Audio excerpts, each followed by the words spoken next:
Good morning, everyone. Thank you for joining us today for an event organized by the Baha'i International Community, Nonviolent Peaceforce, and Peace Direct. So we welcome you all to this event. We have some 86 people also joining us online. So we say hello to you virtually as well. Thank you for joining us. This is one of the fruits, I think, one of the positive aspects of COVID that we're able to share also what's happening here with those that could not be here in person. So this is a special time that we are gathering here as world leaders have gathered for the UN General Assembly, the 80th session. Multilateralism is facing a profound crisis of trust. Polarization, militarization, and widening inequities have eroded confidence in national and international institutions. The Pact for the Future also rightly recognizes this gap, calling for renewed trust in governance and global cooperation. But trust cannot be restored by speeches and proclamations alone. It must be built through principled action and moral leadership, grounded in the principles of unity, equality, and oneness of humanity. This gathering provides an alternative space, distinct from carefully scripted speeches that we see. Here, we reflect on what it means to restore, to build peace when faced with violence, how to build trust in one another, in governance, and in the possibility of a just international order. Experience shows us that the foundations of peace are not laid by violence or domination. They are built through nonviolent, principled action that resists oppression while constructing alternatives, institutions, norms, and relationships grounded in unity and justice. History is filled with examples of oppression's devastation, but also with luminous demonstrations of the power of peaceful responses. Such approaches remind us that the means of social change must reflect the ends that we seek. If our goal is unity, our actions cannot perpetuate division. If our vision is peace, our methods cannot mirror violence. Trust will be restored not through rhetoric, but by cultivating justice, reciprocity, and equality in our communities, qualities long demonstrated in the leadership of those who embody resilience and nurture solidarity across divisions. Violence and oppression, unlike what we hear often, are not intrinsic to human nature, but are the marks of a humanity in need of reaching its next stage of maturity in its collective life. To choose nonviolence is therefore to act in harmony with humanity's true nature, drawing on moral clarity, resilience, and solidarity across divisions that alone can build the foundations of enduring peace. Today, we will listen to those who speak from the heart of civil society, who know what it means to practice, to protect life without weapons, and to build peace without formal power. So without further ado, we will start today's panel. We will first hear from Sabe Phyu, I hope I said that right, who is a woman human rights defender and the director of the Gender Equality Network, a coalition of more than 100 organizations working together to advocate for women's rights and to end discrimination against women, as well as ethnic and religious minorities in Myanmar. She's actively involved in preventing violence against women, advancing law reform, and promoting women's participation in peace building. In recognition of her work, May has received several international honors, including the International Women of Courage Award from the United States in 2015 and the Franco-German Human Rights and Rule of Law Prize from Germany and France in 2021. Thank you for joining us. Thank you so much, and very nice to meet you all. Morning. So I'm Ms. Phyu, and I represent the Gender Equality Network Myanmar, so also known as GEN, a feminist coalition that embodies coalitions building, collective action, and adaptive leaderships to bring about social change through sustained advocacy. So I currently serve as the director of the GEN network and truly honored to be here today. So who speaks for the people most affected by global decisions and who is truly hard, you ask? What does it mean to uphold values like nonviolence and justice in a time when violence, whether structural, political, and economic, is becoming normalized, you ask? For many years, Jen was known for working closely with Myanmar civilians government, providing technical input on gender mainstreaming and pushing against the deep-rooted social and structural institutional norms that subjugate women and gender diverse people. So working closely with the government offered the promise of macro level systemic change, and we all went to bed at night glad that gender equality was on the horizon and gender equity no longer a far-fetched dream, but achievable to an extent in our lifetime. But the morning broke with the most brutal structural, political, and economics violence. Yet again, another military takeover. Yet again, another authoritarian, marginalizing, and brutal military government. All impunity and no accountability. So many questions have been raised on this 80 UN General Assembly. So too were questions raised on the morning that broke with the overthrow of the civilian government of Myanmar. What to do, we asked ourselves. Continue to work with an illegitimate government to foster inclusion, gender equality, and equity, or align with the people of Myanmar, despite the risks of persecution and death. So while even the simplest questions can have the most complex answers, our complex question had a very clear and simple answer: side with the people. This should require massive strategic adaptation, but it is also reminded us that coalitions are strongest when guided by values, not convenience. Values and motivations shape beliefs and action, and at GEN, our values and motivations are deeply shaped by our feminist principles of inclusion, equality, and equity for all. Not just women and girls, but people with disabilities, discriminated and marginalized ethnicities, ethnic minorities within minorities, including white and men within these groups. While armed parts leave long shadows and perpetuate unwanted cycles of death and destruction, I have one question for you all. What are the values and motivations of the people of Myanmar who have taken up arms against impunity? Is it extremism or for liberation? Is it for social and political change or mindless charms? One thing is very clear. From non-violent position of coalitions with the people, we know that wars don't end when ceasefire begins. Silent scars and wounds linger, children need reintegrations, and trauma and recovery takes years and resources. So the society pays for it, and the gender burden is exacerbated long after the headlines move on, at positions we haven't even gotten to yet. Nonviolent peace building takes time. It isn't linear, it isn't easy, and it isn't cheap, but it works. Myanmar's civil disobedience movement, CDM, proved that the Spring Revolution this time around is indebted to the CDM movement, which is stronger than past uprisings because ordinary people, including doctors, nurses, teachers, choose extraordinary courage.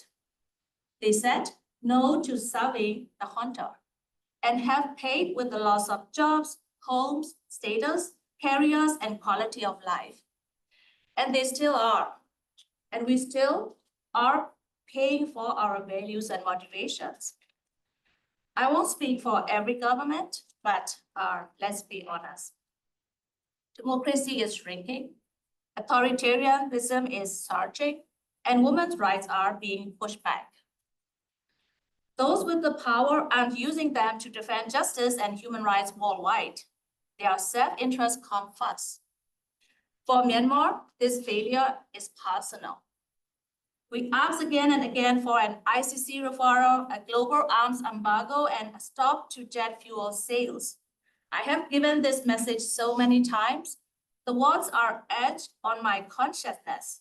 I see them clear, even when I close my eyes, but member states look away and continue to do so. In ASEAN, we urge, do not legitimize the junta, yet cooperations continue. Still, we found hope in Thai civil society, which stood up and protested the junta's visit. That solidarity matters. I repeat, solidarity matters. And it shows where real moral leadership lives. In light of the weakness of a state-centric international system, I want to emphasize a new form of multilateralism, one that extends beyond states and it's anchored in people-to-people connections. As a gender equality advocate, I see international feminist movements as essential platforms for amplifying our voices. They help open doors to national governments, shifting policy towards conflict-affected countries, and they serve as engines for across-fertilizing progressive agendas and initiatives. The same is true of international social and environmental movements. Together, these nonviolent movements draw collective strength from lived life experiences of an unjust global order, and they are proving that change can be built from the ground up. So that's what we experience in our context. Thank you. Thank you so much, May. There was so much in there that we can, I think, unpack. I would love to hear more from you. Next, we have Audrey Kitagawa. Hi, Audrey, joining us online. Audrey is the president and founder of the International Academy for Multicultural Cooperation, president of the Light of Awareness International Spiritual Family, chair of the Anti-Racism Initiative, chair of the Gender Equality Working Group, and a member of the Advisory Council of the G20 Interfaith Forum. She is a former advisor to the Office of the Special Representative of the Secretary General for Children and Armed Conflict at the UN. She's an inaugural member of the UN Environment Programme's Faith for Earth Interfaith Women Council, a UN representative for the United Religions Initiative, a trustee for the International Center for Religion and Diplomacy, and a member of the Advisory Council for the Global Security Institute. I don't think I'll remember all of them, but that's quite amazing, dear Audrey. We're very, very happy to have you here. Please go ahead. Thank you so much, and hello, everyone. I really wish to express my deepest appreciation to the organizers of this event that explores the citizens' perspectives on the state of multilateralism and for giving the voices of civil society this platform to share. You know, civil society has for the last few decades been working within the multilateral context created by the United Nations, where international politics and diplomacy provide the platform for many countries with different perspectives to cooperatively work together to fulfill goals and find solutions to global problems. And this process of modeled cooperation, compromise, and coordination to build and establish trust to settle disputes peacefully has been instrumental in setting standards, creating international laws and treaties on disarmament, human rights, environmental protection, and global economic policies. It's paved the way for the development of a comprehensive body of human rights and humanitarian laws and established the mechanisms of enforcement of those laws and treaties. It created a Universal Declaration of Human Rights and established humanitarian assistance to millions of people around the world. It included representatives of civil society, youth, business, and faith leaders to help address global issues. Multilateralism, therefore, expresses the important model of cooperation. I had a dear friend, Dr. Hans-Peter Duhr, may he rest in peace, who was a nuclear and quantum physicist who spoke about the importance of cooperation because we exist in a web of relationships that are interconnected. He said cooperation is our natural state, and cooperation rather than competition is the underlying and optimal strategy for existence. This win-win game where the advantage of one is also an advantage for others achieves the highest flexibility for long-term survival, contrasting with the win-lose zero-sum game of competition. And he posited that the ethical implications for humanity was to have this holistic worldview that will call us to have a greater sense of responsibility and cooperation in human affairs. and apply this cooperative thinking to activism for peace, ecology, and global justice. Under our multilateral framework of engagement, I'll mention here just two of the many important agreements, which were the composition and creation of the Sustainable Development Goals and the Paris Agreement on the Environment. And civil society responded in a huge way to support these goals and agreements. And progress was being made in climate change and the environment with a vibrant civil society that responded with the flourishing of many organizations that created advocacy and field offices for the protection and regeneration of the environment. So civil society also rallied behind the Sustainable Development Goals, and many civil society actors, including faith communities, mobilized their constituents to support the SDGs, as well as the protection of the environment. But we see today the erosion of multilateralism as global crises increasingly lack this cooperative engagement of countries to address solutions that take into consideration the well-being of humanity as a whole. And the rising tides of nationalism, protectionism, and unilateralism are creating approaches that weaken global governance and responses, which are hindering efforts to collectively address pressing issues. As globalization spreads, we became even more interconnected in our economies with the increase in the flow of goods, services, capital, technological advances, and information dissemination, all of which increase the necessity and importance of our ability to work together. However, when major powers start, for example, targeted sanctions to advance their own economic interests, which undermine the free trade system which the global multilateral system built, then it lends itself to instability and mistrust in the system. Civil society has taken very seriously the words in the UN Charter that begin with, "We, the peoples of the United Nations." And the articles in the Charter set forth the purposes and principles upon which the UN was founded.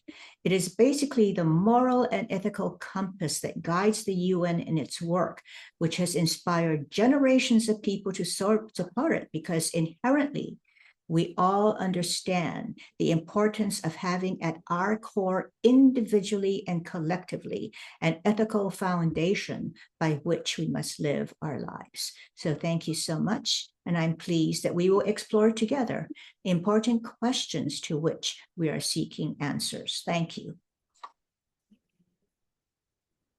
Thank you so much, Audrey, and for really pointing out this idea of collaboration between countries and how this must be advanced further. Next, we have Rose Lee, who is right here. Sorry, I don't know why I was looking that way. Rose Lee, who has dedicated her life to advancing racial, gender, economic, and LGBTQ justice through community organizing, advocacy, political education, and philanthropy. She has expertise in philanthropy, grant making, nonprofit management, program development, collaboration, and facilitation. Currently, Rose serves as the U.S. Head of Mission for Nonviolent Peaceforce. We're very happy to have you. And of course, Nonviolent Peaceforce is one of the co-organizers of this event. Thank you. And I am really honored. Thank you for inviting me to be a part of this conversation. And I'm eager to have the conversation. As Samit mentioned, I am the U.S. Head of Mission for Nonviolent Peaceforce, a global organization. We currently work in 9 countries. And I'll give you the very short story of what we do. We protect civilians in violent conflict situations through the use of unarmed protection strategies. We build peace side by side with communities, and we promote nonviolent strategies to safeguard human life and dignity. And I like to say that we are interested in making nonviolent strategies and unarmed civilian protection strategies more of the go-to than armed strategies. And I'm also wearing many hats to be a part of this conversation. I feel I was eager to have the conversation as a citizen. I'm a US citizen, and you all know some of the context of that we're operating in the US. But I wear many hats. So as a citizen, I am a woman, I'm a feminist woman, actually. I identify as a lesbian. I also am a parent, and wanting for this world good things for all children.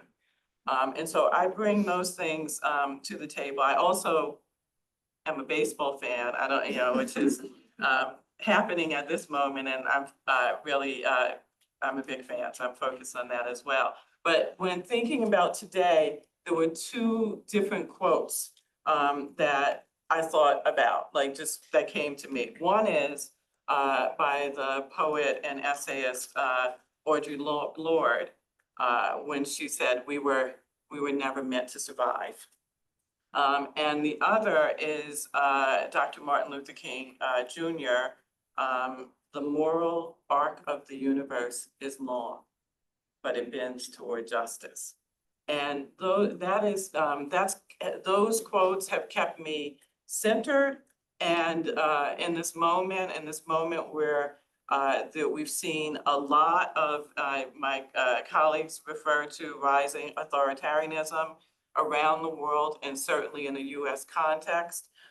It can make you feel isolated. It can make you feel a sense of hopelessness and discouragement, or it can make you feel brave. And that's what I'm going with. And some of the words I heard from my colleagues on the panel also resonated with me. Solidarity, the importance of interconnectedness, the ultimate goal of peace, because ending or reducing violence is addressing issues, but ultimately we want peace, and we want people to have access to justice. And putting back on my citizen hat, in the US context. So what we're seeing is already marginalized or already communities that have been pushed to the margins, right? Because people don't choose the margins, they get pushed there. So those communities that are already vulnerable, already facing a great deal of harm, facing more harm in this moment. The government is disinvesting in all of its citizens, right? From funding going to local communities, grassroots communities, to meet basic needs being pulled back.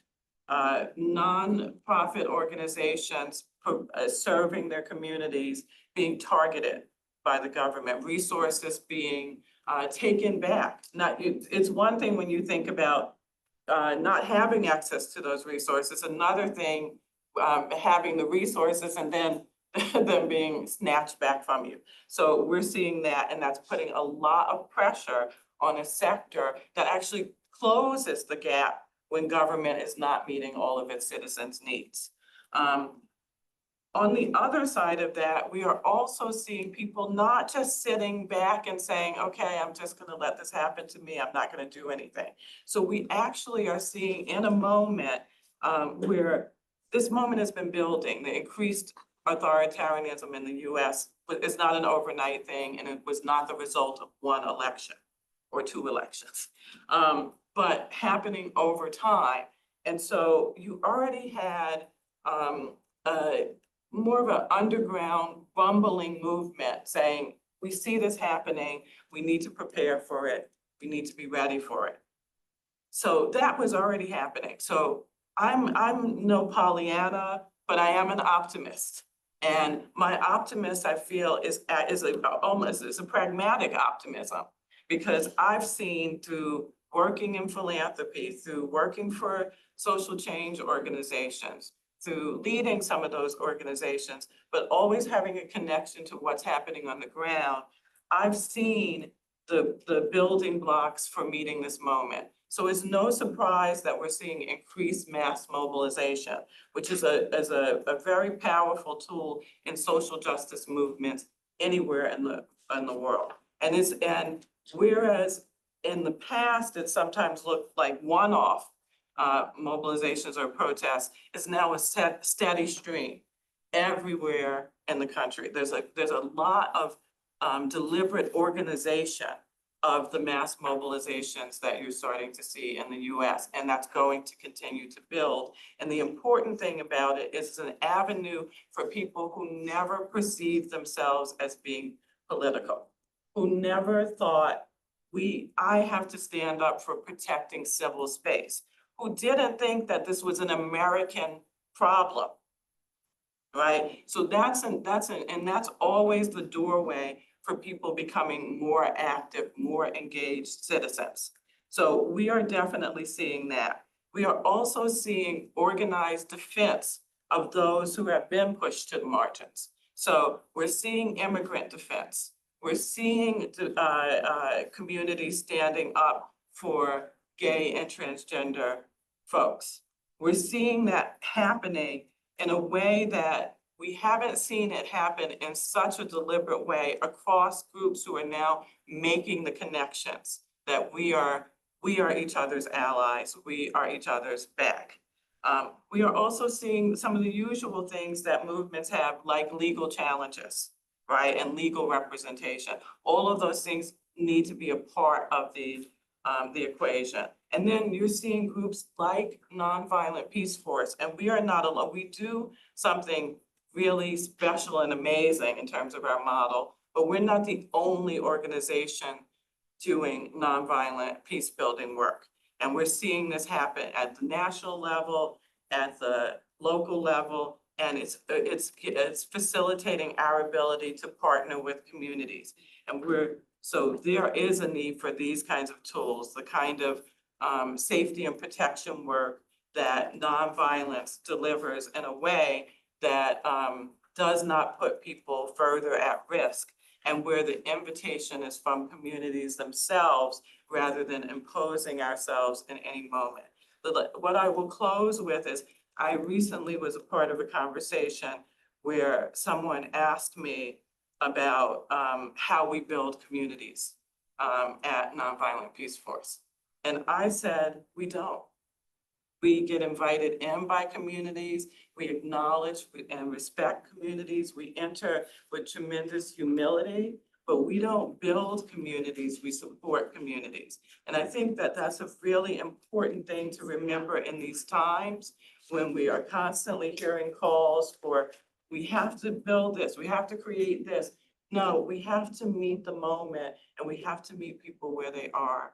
And that's what I'm excited about, hearing from my colleagues, and just acknowledging that strategies are just that, right? They're strategies, but if you don't have true roots and true trust building and true engagement with the ground, people in the communities on the ground, then the strategies won't go any further than just being that. Thank you very much, dear Ross, for your remarks. We next have moved to our next virtual contributor. I apologize in advance for possibly mispronouncing your name. Kaltumi Abdulazeez is a distinguished peace builder, humanitarian activist, and advocate for women, girls, and marginalized communities. As the founder of Ladies Empowerment Goals and Support Initiative, a registered nonprofit organization, she has championed gender equality and peace building across Nigeria with passion and dedication. Kaltumi's efforts have earned her numerous awards, including the Jigawa State Government State Honors Award and the title of Community Activist of the Year from the Wafa Awards, advocating for women's active roles in peace, security, and policymaking. At the grassroots level, Kaltumi focuses on improving access to basic amenities and fostering sustainable development, ensuring the well-being of vulnerable populations. Her work embodies her unwavering commitment to peace, gender equality, and community empowerment. We're very, very happy to have you, Kaltumi. Please go ahead. Thank you for having me, and good afternoon, good morning, depending on where you are joining us from today. And it is an opportunity to have me join and to speak with you all. You know, when I received the invitation to speak at this event, I wasn't really sure about how the setting is going to look like or what is expected. I wasn't even preparing anything too technical or too serious. But one thing that I was sure to do, I said to myself, is to speak the truth to reality of the people that I work with, and the truth that could maybe in one way or the other influence decisions today that could impact the community that I work with. I would like to start by emphasizing on the need for trust building, because, you know, when you talk about trust in a community that is bedeviled by violent conflict, I think some of the basics that we should begin to think about is transparency, accountability, inclusion, and I would say justice. Justice, of course, means different things to different people, but for some of us, justice is the feeling of security. To some people, justice is the feeling and the sense of protection, irrespective of people's status, irrespective of people's position. But you know, that sense of recognition that you matter in a community, irrespective of your status, to see that justice is served in a situation where the people feel insecure, we would say that justice is served. To further highlight on this, I would like to say that most times, most of our interventions in violence-prone communities usually, focus on stakeholders, more of speaking, experts speaking to expert. But in our own context, I think one of the things that have been missing is that oftentimes we talk about, solving problems from the grassroots. Or rather, we'll say like, we don't want to treat symptoms, but most of our intervention, most times, treats symptoms instead of what root causes of violent conflict. And also bringing perpetrators of this violence, into our programming is something that is missing most times. It's not that these people are difficult to be found in the community that we work, but because we choose to follow shortcuts to tick the boxes and just to have it done and say, oh, we have done this.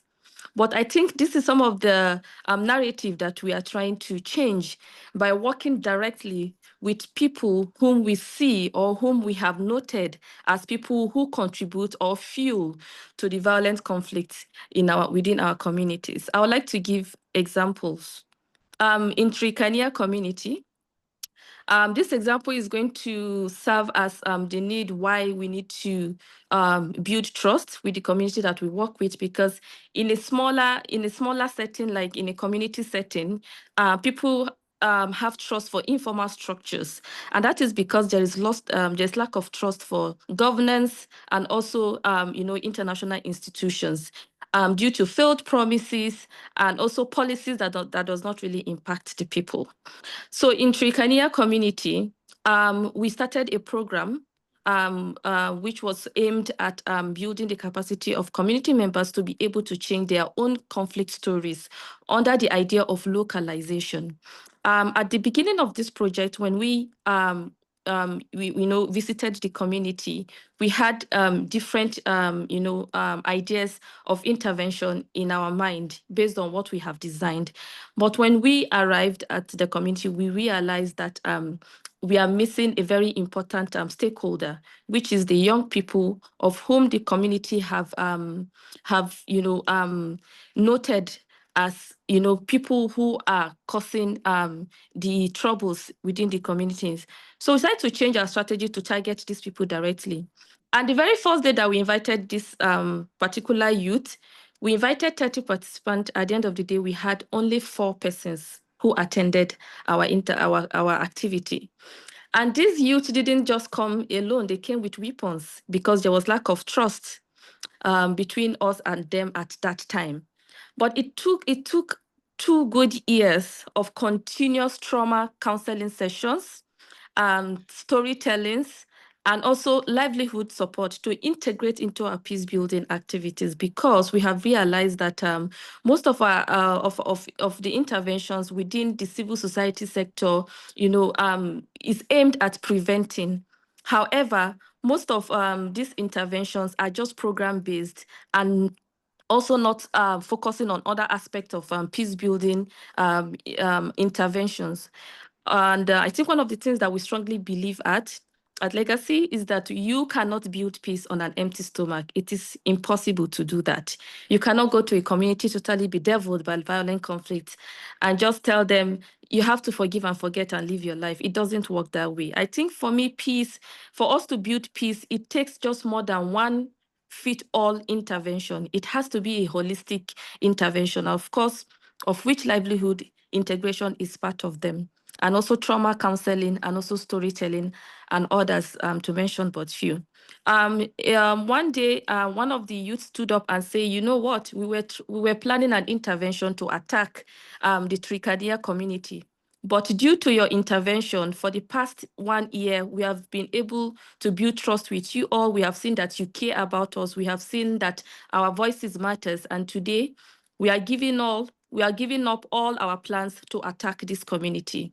For me, I think that is a moment that I cherish and I will never forget.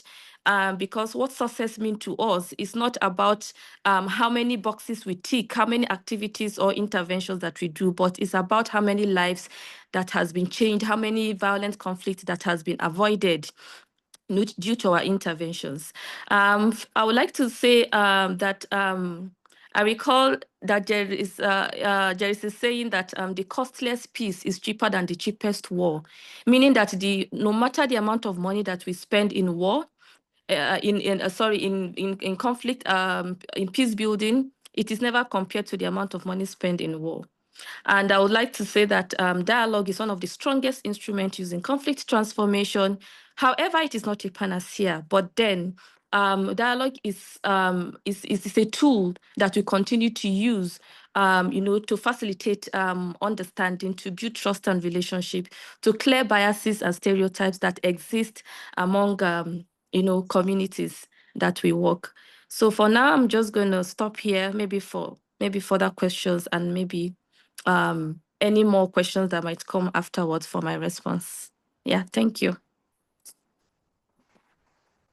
Thank you so much, Kaltumi, for sharing some of your experiences and lessons on the ground, and your own thoughts about what peace building is and can look like.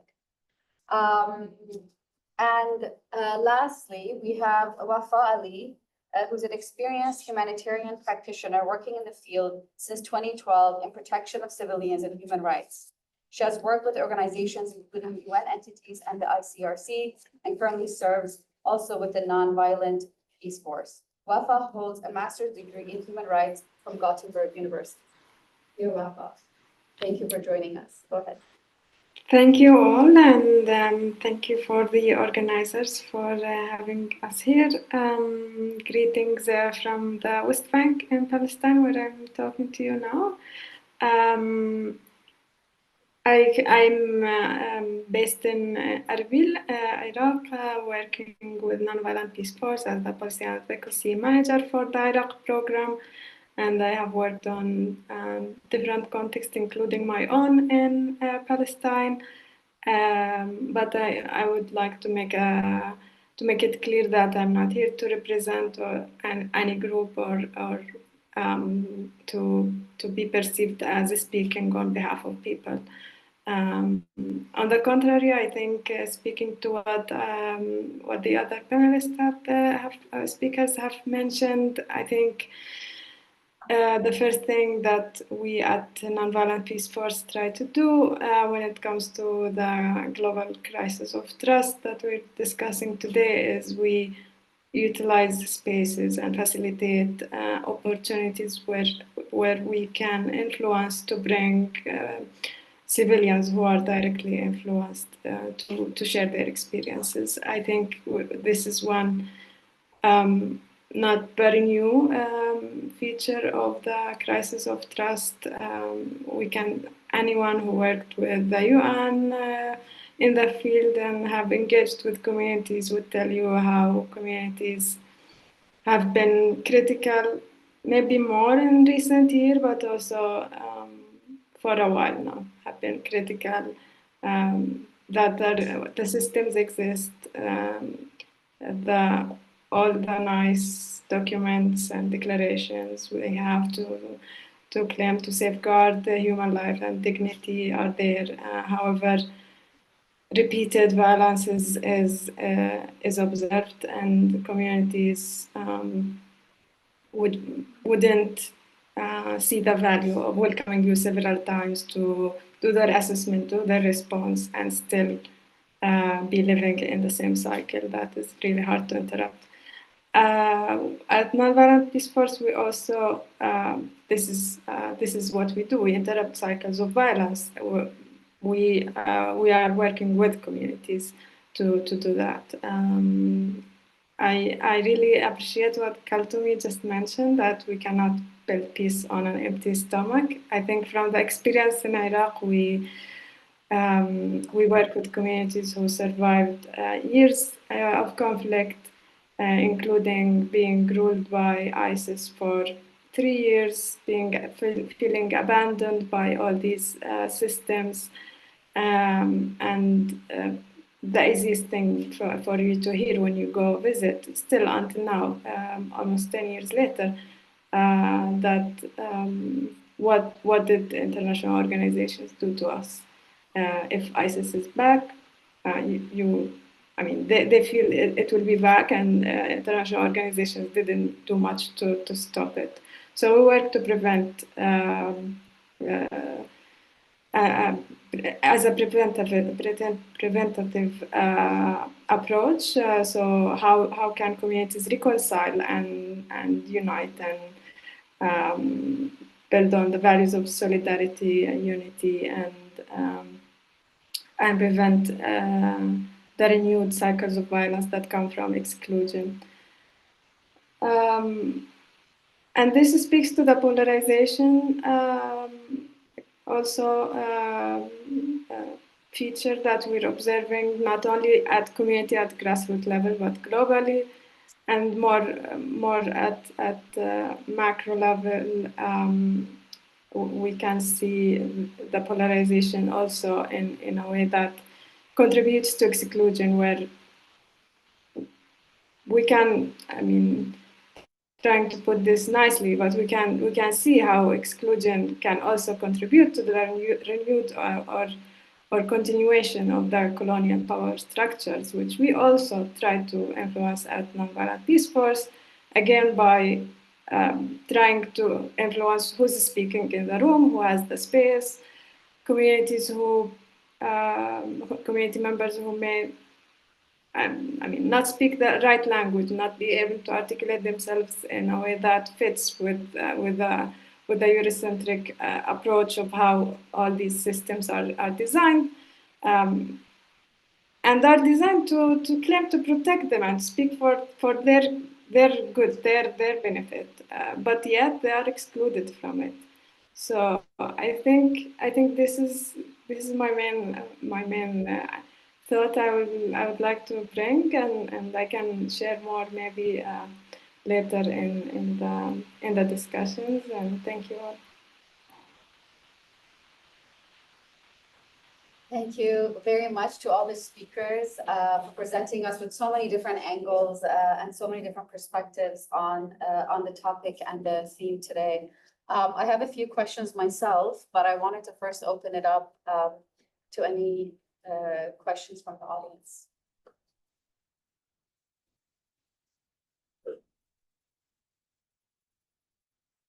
No. If people are being shy, I'm going to start. So thank you so much to all the speakers. Thank you, Simon, for your facilitation. My name is Iman. I'm the UN representative of Nonviolent Peaceforce. I'm part of the organizing team as well for this event. And I think to maybe kick us off, I want to ask a question to the audience, which is, why are you here?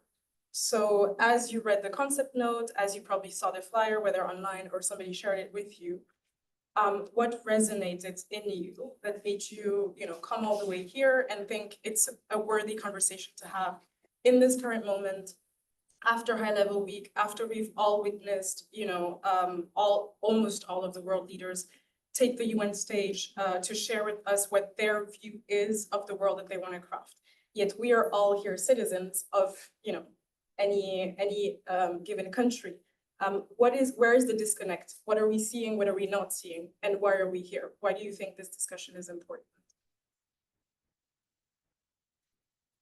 Thank you very much. My name is Ana Escobar. I am the UN representative for Peace Direct, also an organizer with MP and with VIC. It's an honor to work with both of you on this event. And thank you all for being here this morning and to our speakers. So because this event is exactly the name of it is Citizens' Perspectives on the State of Multilateralism, we can see a very sharp difference. What multilateralism means at the UN and what multilateralism means from citizens' perspectives. At the UN, everything may look cold, far away, carefully drafted languages, political imbalances trying to be worked out into a beautiful resolution. But from the citizen perspectives, to me, it's obvious that what's at stake is real. You cannot build peace on an empty stomach, says it all. Right. And so my question is to the speakers, what type of United Nations do you want to see? How do you see the election of the next Secretary General? Right now, they're going through a very big reform called the UNGA80. Does that mean anything to you? What is it that you envision? What are your hopes in this multilateral system whose birthday is 80 years old? And I thank you all for your participation and your insights and your thoughtfulness. And thank you for being here this morning. Thank you. Thank you for the question. I'm Phyu. I'm a Master in Law student at Columbia University. I also myself is from the Grassroots Civil Society in Hong Kong. Just a follow-up on the last question, I'm also interested in knowing more about, from your personal experience from the grassroots, what is the connection between your grassroots advocacy and efforts strategy with the UN advocacy here in Europe, as opposed to in Geneva specifically, and especially in contexts or places where engagement with the UN might be a little bit more difficult than the other countries. So yeah, specific more, want to know more about like your personal experience or other experience with groups that you're working with. Thank you. Thank you so much. Would any of the speakers like to answer that? So, since my neighbor spoke, Yes, go ahead. I'll continue on this side of the table. First of all, apologies for being a bit late, but I'm very glad to be able to join at least partly. Chairman Master with the Netherlands mission, work in our political affairs, and I want to first of all thank the organizers, and thank also for inviting and including member states as well in this conversation. And for me, it was very evident that this is an important discussion that we should be joining. I personally wanted to attend. And to answer Imana's question, I think at least my impression is that having done now 4 high-level weeks from New York and a couple of them from The Hague, that discussions tend to be not just member state, but very high level, almost like elitist in their participation, for lack of better word. But we do try on occasion, and we succeed as well to bring in civil society perspective in our different events. And there was at least one this time, which Iman and some colleagues attended on Sudan, but it's not enough in my perspective. And so for me, it's important to be here to also listen, but also to ask if we get to that stage in the discussion, is how civil society, very active civil society represented here, and some members of academia experience access to the high-level week in terms of participation, and also being able, there were initiatives are taken by civil society to have enough engagement from member states. So I'll be very curious as well to hear about that experience. Thank you. So my name is Katerina. I work at UNGA80. Thank you for having us today. Such an interesting discussion. I mean, maybe just quickly responding to Iman's question, why did this event spark my interest? I thought it was particularly interesting to actually see. I think it is the only event that I've seen, like, this week or last week, that actually focused on how do people perceive the effects of multilateralism, or how multilateralism is working. I feel like there were loads of technical debates, and why I feel this 1 week a year is necessary and important. I think it is, like, rather sooner than later, time to, reshift, focus back on what matters to the people on this planet. So that's why I thought this was very refreshing almost to see. And so thank you. One quote that really stuck with me, I think that was Kaltumi said that justice to her would spell out as a feeling of security, that justice would spell out as a sense of protection. And I actually find that a very, very interesting thought, because I tended to think of protection as just, in itself, the most important factor that the multilateral system or the UN or civil society organizations can provide. But then saying, well, that this is actually, the vehicle for justice, I actually find that a very interesting thought. So anybody had some more ideas on that, or wants to spell that out a little more, I would find that interesting to learn more about that. Thank you.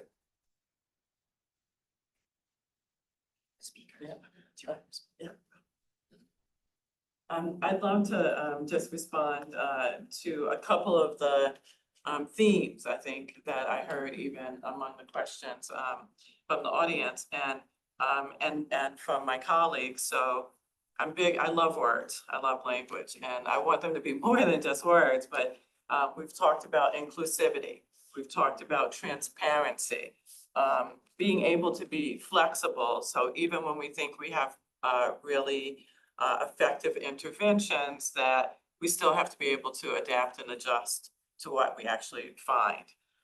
And then a word that often challenges me, which is accountability, because it gets used in so many different ways and contexts. And even for people who are not necessarily advocating for peace, they speak to accountability. So I think it's really important to attach lots of other values to it in order for it to be what we want to see. But to respond to the question about the importance of multilateralism and from a citizen's perspective, is that it needs to be a verb.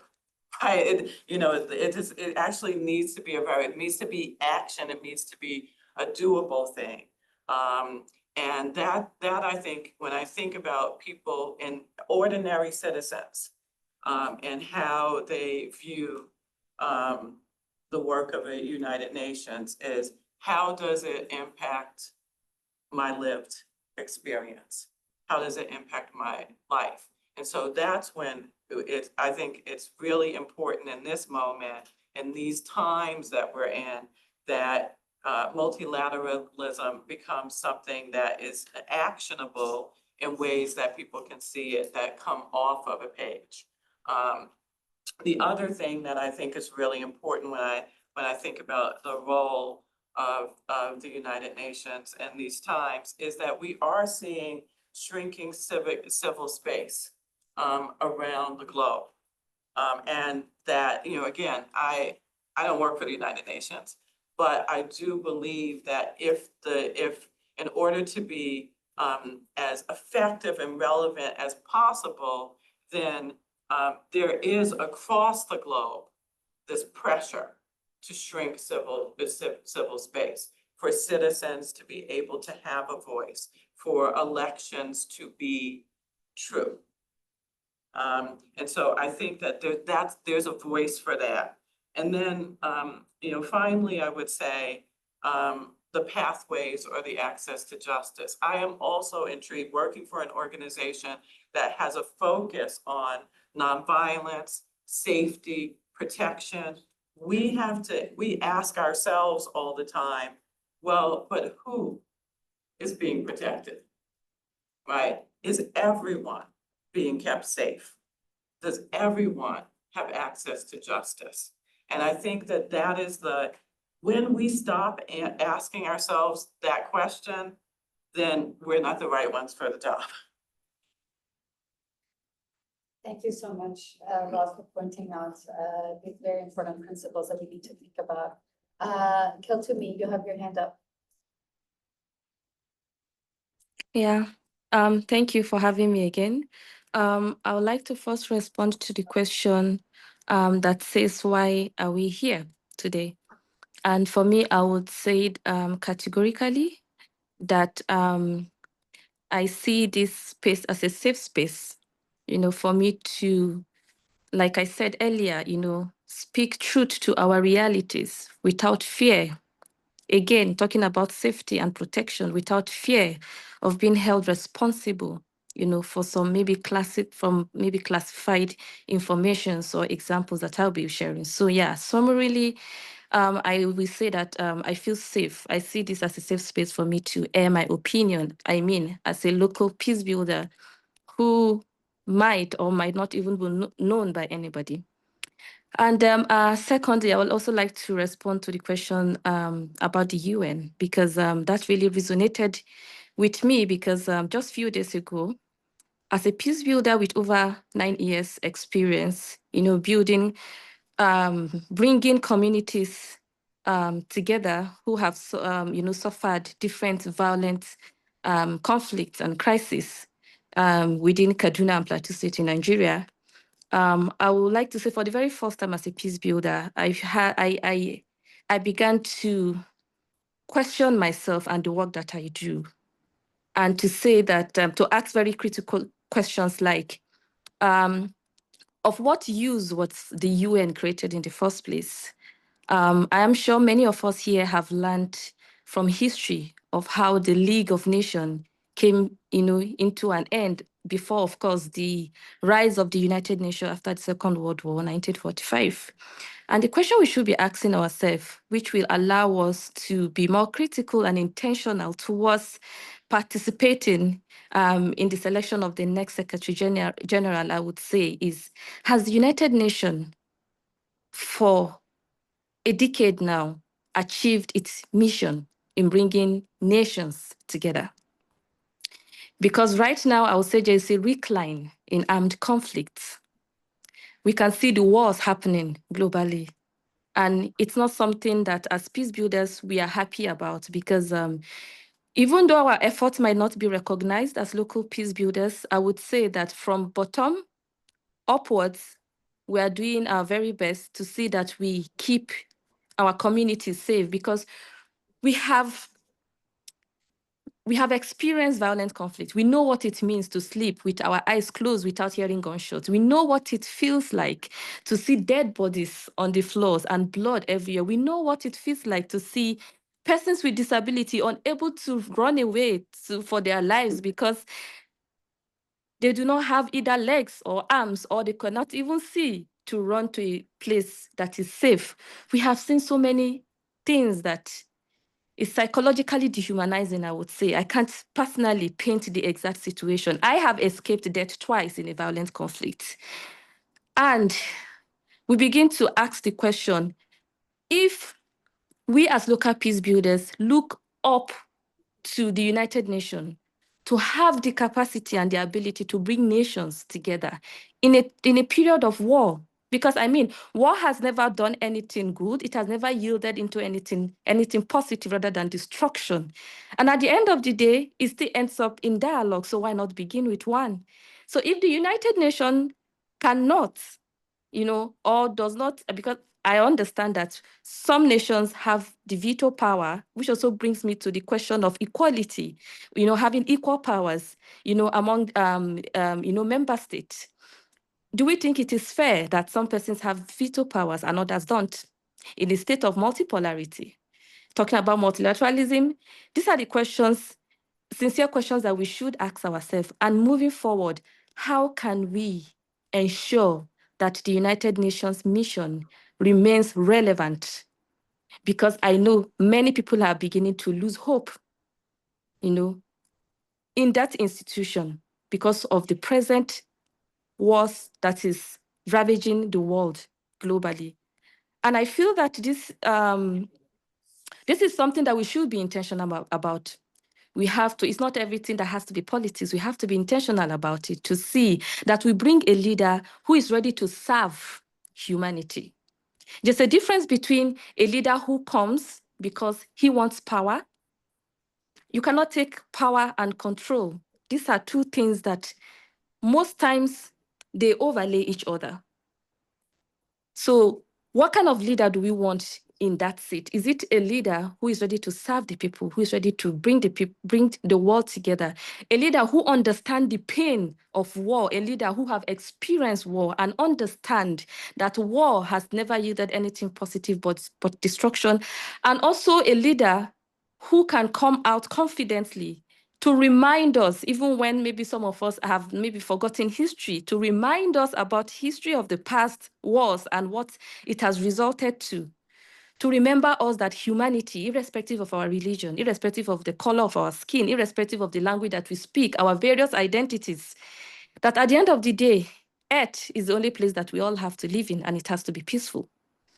I think for me, if we ask these very critical questions, it will direct us towards having, a leader who really cares about humanity. So thank you. Thank you so much, Kaltumi, for your very powerful words and for reminding us of the very important things that matter, that sometimes get forgotten in the discussions and the negotiations. Thank you very much. We have May and then Audrey. Yes. Yeah, I can agree more with what Kaltumi has already said. And, especially in our context, like people of Myanmar, we are in very hopeless situation. So, yeah, I think, this room is a safe space. So I would just speaking very honestly, like how people, citizens view on UN is, even they joke about, united nothing, because they don't see any meanings of UN and all the speeches, statements, routines, meetings, gatherings, celebrations. It's not bring any tangible changes or actions on ground. People, they are, still starving, dying every day. But, it seems that war leaders, especially this time of high level General Assembly or Security Council meeting, we don't really know what they are focusing and discussing or what their commitments, to bring peace for the world. Because what we all see is power, hatred, discrimination, and the divisions of us and them is growing every day. And authoritarianism, militarisms, it seems like a disease spreading one country after another. But we are not seeing, the UN or world leaders are, attending those high-level meetings and bring nothing to bring solutions or to give better peace and better world for the global citizen. So I really agree with Kaltumi that what we need now is humanity, right? And, like, we like to say about equality, equity, justice, but how many of us or how many of them really believe in those words and, like, have commitment to, bring the meaning of all these words. So that's also my, questions. So I have a lot of questions and, like, to respond to the main questions or like why we are coming in this event, right? So because I have a lot of questions, that I get answered by myself. And, like, I just wanted to hear more from the participants that, like, what you are thinking right now and, like, how we can build space and platform to discuss all these things, which will bring real tangible actions and results. And, like, what to do as a global citizen, because, like, I mean, it's really concerning, what happenings in US or what happenings in, like, the other countries.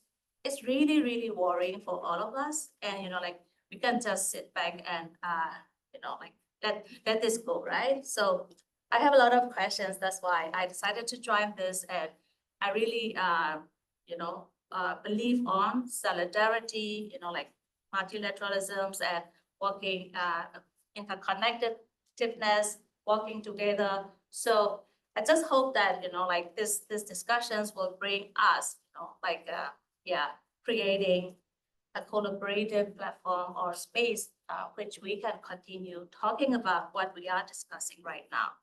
So I would like to respond specifically on the UN advocacy, which our sister asked. So, I mean, Myanmar is also very similar situations like Hong Kong, because, like, we are forgotten by the war, and even people are so busy, discussing about territories, power, and, like, the other things, and they totally forgot some of the, like, countries moving under war or, armed conflict for so long.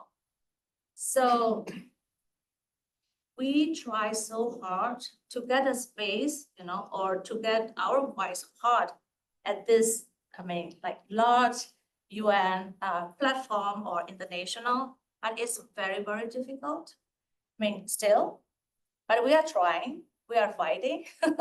So, and, like, how we are doing this is, like, we try to reach out to our member states, especially the member states, allies member states, which we believe, like, who have principles on democracy and human rights. We approach them individually and, like, trying to update them what's the situations on ground and, like, how they can help us and, how they can support the situations better. That's one strategy. And then, of course, like, we are trying to allies with the international organizations like this, and then, like, trying to raise our issues and agenda. So that's how we do advocacy, like, at the larger UN or international arena. So, and I very much agree that, like, until and unless, like, the UN abolished the veto system, I think, we will not go anywhere, because, like, the veto is holding by those powerful countries who are making all the problems. And then, like, how could they allow the other member states to decide things which will impact on their interests, right? So that is why, I do think that we need to work harder, on the UN reform. Even we don't so much believe on what they could do. They have so many limitations we have seen, but there is no, better institutions or no better place, we can push these things forward, right? So that is why, UN is building with all the nations, all the countries, which represent us as well. So that's why, like, I think that we should all involve in that UN reform and providing, like our recommendations and our voices to be heard, by the world leaders. And of course, we cannot think about peace, like when we are facing with day-to-day, hand-to-mouth survival, basic needs, struggle for basic needs. Of course, we cannot think about peace or we cannot talk about peace, right? So to be able to talk about peace, I think we need equality and justice first, because like right now, the colonialization is happening in different forms. It's not come by wars, but, like we all knew and we all felt that the colonialization's out there, and we're being, like colonized and occupied by powerful nations, like in many different ways. So, I mean, one of the topic we should consider in UN reform is, how to prevent these new forms of colonizations and, like occupations by the powerful people, powerful nations to the powerless countries. Yeah, thank you. Thank you so much. And thank you for pointing out this idea that there are limitations to the current international structures and how they're able to respond and prevent conflicts. And sometimes what maybe we really need to focus on is not only at the grassroots community level, but also the relationship between one another, how to build positive, constructive relationships between each other, even in the same city, in the same neighborhood, and building these relationships between the different players in society, like the individual, our communities, and our institutions. And I think there's a lot of work there to be done that is not even connected to the international level. Maybe we can hear from Audrey as well, and then we will have some closing remarks. Audrey, go ahead. Thank you so much for this opportunity. And this is a very important question that was asked. Why are we here? And I'm here because of the framing of the words on the flyer, as well as in the concept note, which everyone should have received.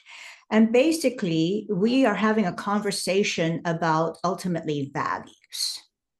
And we need to be able to focus and discuss and have clarity on our values, because we are in times of crisis in which we are all seeking inspiration and hope. And it is in the languaging, because we all have to communicate with each other, that allows us to have this hope and to be inspired. We constantly need to have inspiration. And, May had asked, what can we do to bring tangible results as a global citizen?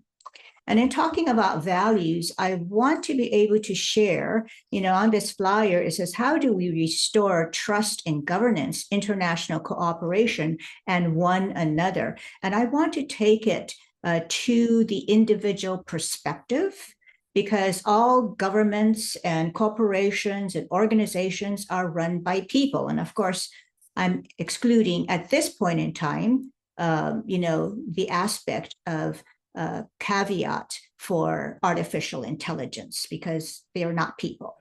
But in any event, one of the important things is the value of trust. And trust is built on integrity. Our individual integrity starts with the individual, and our perceptions of integrity in another is based upon what we perceive as the other having integrity. And trust is something that is earned, and its development has a lot to do with one's own personal conduct of consistency, reliability, keeping promises and commitments, and to hold ourselves accountable to fulfill the promises and commitments that we make through our actions. In other words, do we have credibility to deliver on what we are, responsible for delivering on? And I think a lot of this distrust has come about in the international community because there have been beautiful documents and treaties that have been entered into. And then, one party or another blithely just breaches the agreement to abide by these treaties because it no longer interests them, no longer suits them. And this is when we lack integrity. Our word becomes meaningless. Our commitments become meaningless. And this is the biggest destroyer of trust within interpersonal relationships and among countries. So, this deals with the issue of honesty because it becomes difficult to trust someone who lies, who can't keep their agreements and is unreliable and has poor capacity to demonstrate empathy and emotional responsiveness, which are essential to building trust. So each breach of trust is like a betrayal and threatens your sense of safety and security in the relationship and begins feelings of being unwilling to invest yourself in the relationship because the feeling of togetherness, respect, security, and caring for each other in the relationship is violated through thoughtless, ungrateful, and selfish behaviors that act in flagrant disregard of the other. So we can see this in individual conduct, in our own personal relationships, and we take it up the chain to organizations, to governments. And when we do take this to governance and international bodies, this aspect of loss of trust in these institutions are felt ultimately by the people on the ground. And we see fear and concern growing of communities experiencing societal changes and unfolding humanitarian crisis. So confidence in leaders, governments, and institutions has eroded as people witness acrimonious political divisions, facing growing local challenges because of leaders who are very self-interested and have more invested in, accumulating their power over having the caring and concern for the population. And the tensions in multilateral diplomacy add in a layer of threat to human security, as I have mentioned before, nationalistic self-interests that generate policies that result in threats of aggression and acts of aggression, including raising the possibility of nuclear war, which is, directly affects our sense of existence on a mass scale. And we do not have to look far to see the consequences of the loss of trust in governments and the institutions meant to guide and protect us. As trust is eroded, social and political polarizations grow, and people lose faith in the integrity of the social structures that are guideposts for behavior and interaction. And so political extremism and easy accessibility of sources of misinformation can quickly step in to fill the void that promote increasing violence and societal destabilization. So we do need a new kind of leadership that is not transactional, but transformational. And long-term shared planetary and humanitarian interests must be placed above short-term political and economic gain. And applying it to the individual is the individual's own, self-interest in the relationships that they experience within their own lives, their families, their communities. And we must elect leaders who understand that cooperation is not a weakness, but the highest form of wisdom and strength in a complex and interdependent world. So national pride and sovereignty can be honored while taking collective action of challenging issues of mutual concern, including, very importantly, climate change, public health, and human security and well-being. But leaders need the support of citizens, and citizens must be mobilized to reinvigorate our commitment to the development of a sound moral and ethical compass that supports our cooperative engagement. And it's very difficult to mobilize citizen support for leaders if the citizens feel that the government leadership is devoid of humanity, a lack of caring for its citizens with empathy, kindness, and fairness. And we see cruel behaviors of domination and power asserted over vulnerable populations, the sense of safety and security and trust in such government plunges.